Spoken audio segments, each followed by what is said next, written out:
Pernah kepikiran nggak sih gimana sebuah tempat itu bisa punya jiwanya sendiri ya? Nah, hari ini kita bakal menyelami kisah Kulon Progo, sebuah kabupaten unik di Yogyakarta yang ceritanya itu ya dibentuk oleh sebuah lembah sungai dan sejarah yang mengalir deras bersamanya. Jadi, apa sih yang sebenarnya bikin sebuah wilayah itu jadi, ya wilayah itu, apa cuma sekedar garis di peta? Atau jangan-jangan ada sesuatu yang jauh lebih dalam yang ngasih identitas dan karakter khas buat tempat itu? Buat Kulon Progo, jawabannya ada di tiga hal ini. Tanahnya yang subur, sungainya yang jadi urat nadi kehidupan, dan tentu saja lapisan-lapisan sejarahnya yang kaya banget. Tiga hal ini nih kunci buat ngebuka cerita tentang jiwa Kulon Progo. Dan yang menarik, cerita kita ini dimulai dari hal yang paling mendasar. Namanya. Yuk kita telusuri bareng-bareng gimana nama Kulon Progo itu sendiri udah ngejelasin semuanya tentang geografi dan identitasnya. Ternyata nama Kulon Progo itu super lugas dan deskriptif loh.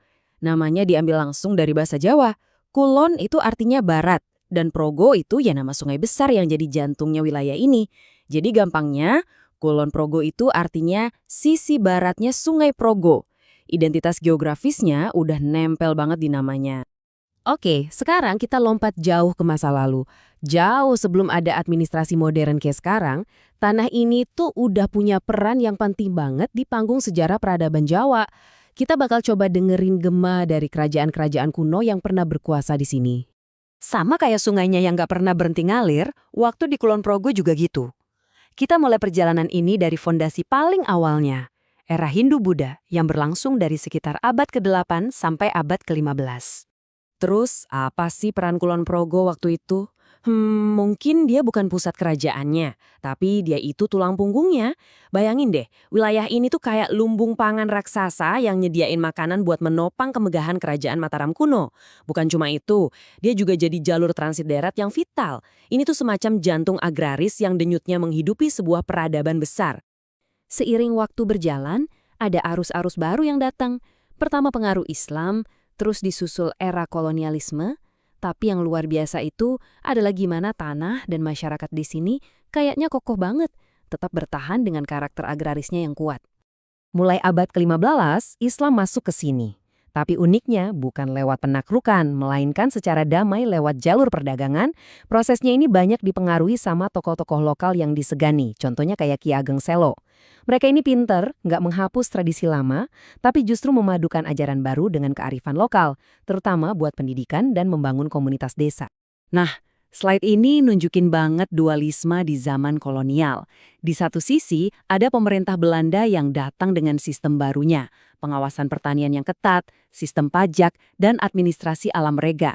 Tapi, lihat sisi satunya lagi, ini cerita tentang ketangguhan lokal.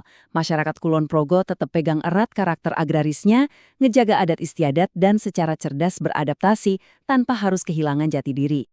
Oke, kita udah jalan-jalan lintas zaman nih.